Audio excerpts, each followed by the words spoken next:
Hey guys, Pedro here to tell you about the latest from Persefone, Lingua Ignota Part 1, out February 2nd on Napalm Records.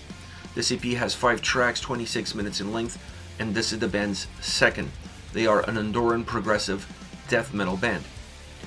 I think a lot of the fans are thinking about what is this record gonna offer, where is this EP gonna give us vocally, because musically I don't think anybody's expecting them to do a 180 and change their DNA, change their sonic footprint. So everybody's expecting this record, this EP, to offer something in line with the previous releases.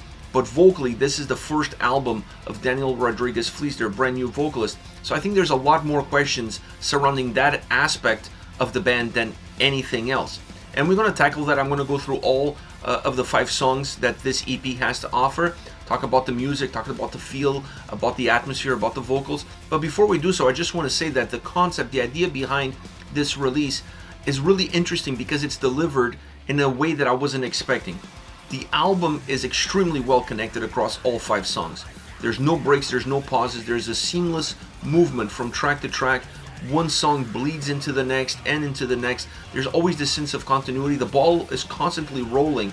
But what I thought was really interesting is that the album doesn't peak. The album actually drops. It becomes more atmospheric. It becomes a little bit bigger, not necessarily sound-wise, but in terms of what's inside, in terms of the air that's inside the music, how well these songs breathe. And that increases with every single track. I was expecting the direction to be a little bit different, to become a little bit more volume, to have bigger tracks perhaps, to kind of try to push you towards the climax and then offer you a cliffhanger. That was my idea. But sonically, the album kind of goes in a very different direction. It feels like it goes downwards. It goes into a darker but more breathable place. The sound becomes a little bit lighter as it progresses, and that was really different for me and was not an experience that I was expecting out of this release, out of this EP. But let's talk about the 5 songs, starting out with Sounds and Vessels. The synth keys intro is really good because it's an element that impacts the atmosphere of the track, but it impacts it in a way that allows the vocals to come in and be very haunting. This really works well as an intro track, more so than anything else. It has a little bit of this 80s Stranger Things vibe, and that comes from the synth sound. And then when the harsh vocals break through, you start to see the heavier sound of the band coming through as well, with the guitars, with the drums, but still keeping that very sci-fi feel because of the way it started and the way it carries those synths, those keys, as a very underlying layer that Sounds of Vessels really becomes, which helps set up One Word, a much bigger song, a song that really evolves from Sounds and Vessels. Sounds and Vessels gives birth to One Word, and One Word, like I said, is a much bigger sounding song with a lot more heaviness, a lot more aggression, both musically and vocally, and that allows the vocals to also feel bigger, to feel really massive. A huge part of the heaviness on this track is the vocal deliveries, the harsh vocals, and then obviously you have a chorus here that allows you to kind of go back to a little bit more, not necessarily a calm, but a portion of the song that allows you to kind of take a breath in, that allows the song to breathe and allows the listener to also take a breath. The clean vocals have an amazing texture and an amazing melody on this song. I felt like they created such a nice contrast, because you see there is a contrast musically, and then you have a contrast vocally, so everything is working really well together. You have this blend of prog, death metal, melodic death metal, 3 different genres with 3 different distinct DNAs coming together in order to offer you a more prog death metal sound in the verses, and then more of a melodic death metal experience in the chorus. This makes the song very dynamic, but it's also a very dynamic song vocally. And then from here you start to transition into the Equable. And this is a track that starts to create the atmosphere that's going to resonate throughout the rest of the experience. It really has its birth in this song, and I love the clean vocals because they add to the atmosphere. They add an atmospheric touch, and I think that's where the real birth of the more atmospheric side of this release comes in, while the harsh vocals continue to infuse heaviness in a very melodic texture sound. That melody that one word had in the verses kind of migrated into the overall feel of this track, and then you see the clean vocals moving in order to start developing that more atmospheric side and allowing the sound to kind of interact with it in a very textured way. This song has incredible drum sound. It travels within the track. When you listen to this song on headphones, the drums are not coming on both sides simultaneously. The sound feels like it starts on one end and then it moves across your head all the way to the other side, all the way to the other end. That creates depth, and it's not the only element that creates depth. The vocal layers that this song offers also create a lot of depth, also create a lot of movement. It's a massive song from that standpoint. Not in volume. It's not a massive song in terms of the volume. It's a massive song in terms of the depth and the movement that it offers in order to create that sense of depth. It also has an outstanding guitar solo.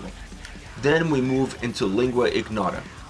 The acoustic guitar opening is really interesting because it plays off of that more atmospheric vocal approach that the previous track have, but now you start off this song with the acoustic, so you're infusing another element that adds atmosphere, connecting with something that was adding atmosphere before, but slightly different.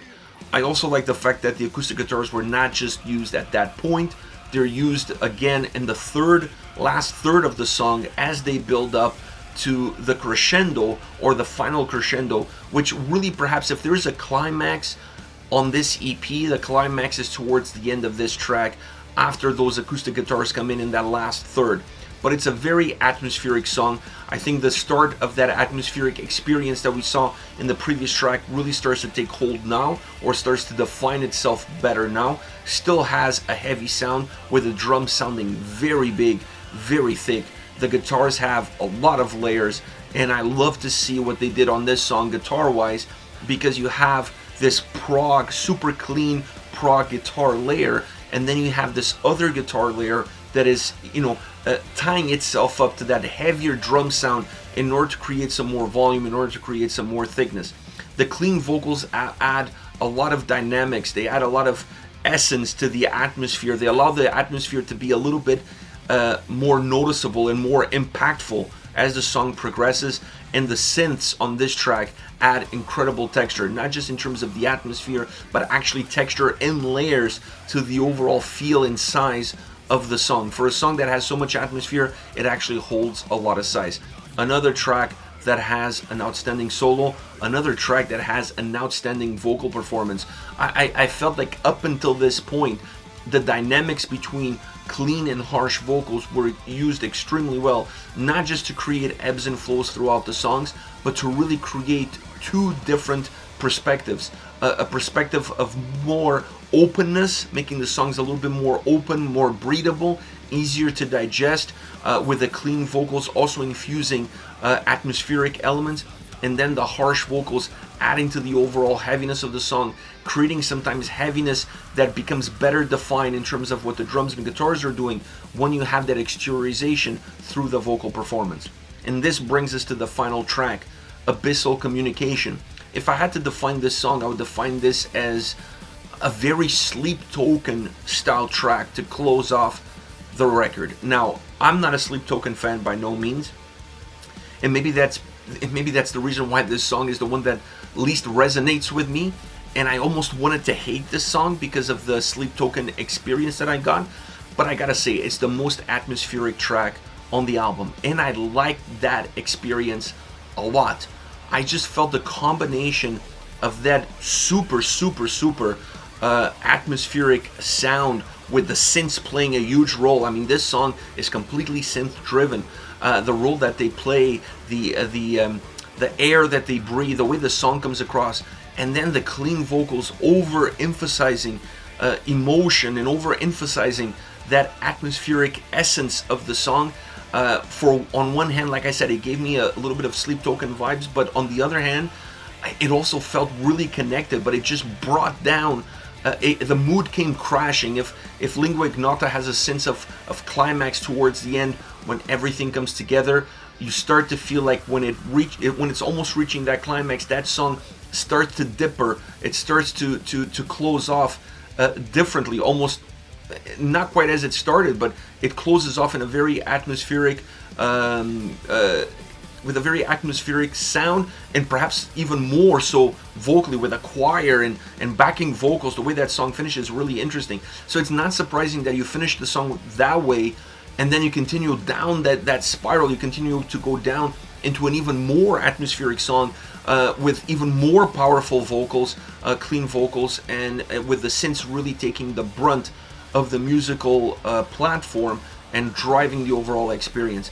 I'm super divided on this song. I hate it on one hand, and on the other it makes total sense in the overall context of the record, and because it's super atmospheric, I kind of like it. I'm super divided. It's a song that really put me in an uncomfortable position, which I didn't think the experience of listening to this EP was going to do that towards the end. You normally see this a little bit more at the beginning, and you build towards something that you're more comfortable to. This EP starts off in a way that's very comfortable to the listener, and then it becomes perhaps less and less comfortable as it progresses. An interesting twist, for sure, for Lingua Ignota Part 1 by Persefone. Alright, let me know your thoughts on the singles, on the songs, on the band. Hit me up in the comment section. I'm dying to see what you guys have to say, and I'll see you all at the next video. Take care.